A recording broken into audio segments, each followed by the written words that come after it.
Takpan ng lunti ang kagubatan, mga bukal na malinaw at tubig na tila kristal.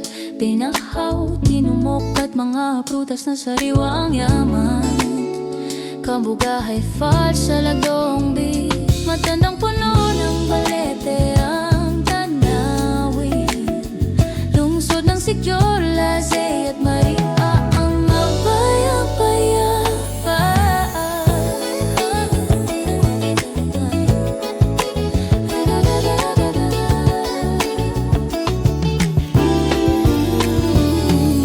Cebuano ang wikang ginagamit ng mga tao. Pagsasaka, pangangalakal, pangingisda at turismo ang pangunahing kabuhayan. May mga taong may kaalaman sa mga halamang gamot at tradisyonal na gawin. Maraming mamamayan na nagtataguyod ng karunungan at kabutihan. Lupang mayaman sa gubat at bukal.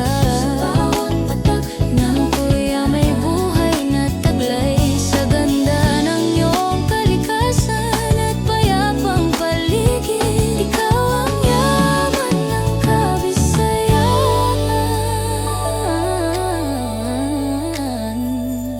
Mula sa matatayog na puno hanggang sa malinaw na karagatan, ang iyong likas na yaman ay iniingatan sa bawat panahon. San Juan at Enrique Villanueva ay kilala sa ganda ng kalikasan. Ang bawat mamamayan ay maingat sa pangangalaga ng kapaligiran. Siquijor, lupang mayaman sa gubat at bukal. Sa bawat patak ng tubig ay may buhay na taglay. Sa ganda ng iyong kalikasan at payapang paligid, ikaw ang yaman ng Kabisayan.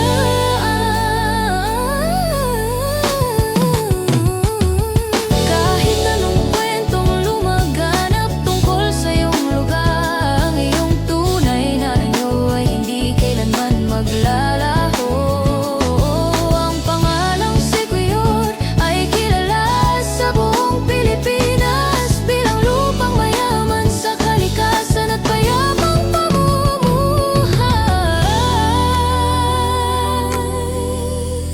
Sa lupang payapa at sagana, sa likas na biyak, ang pangalan mo'y mananatili sa ating alaala. Siquijor.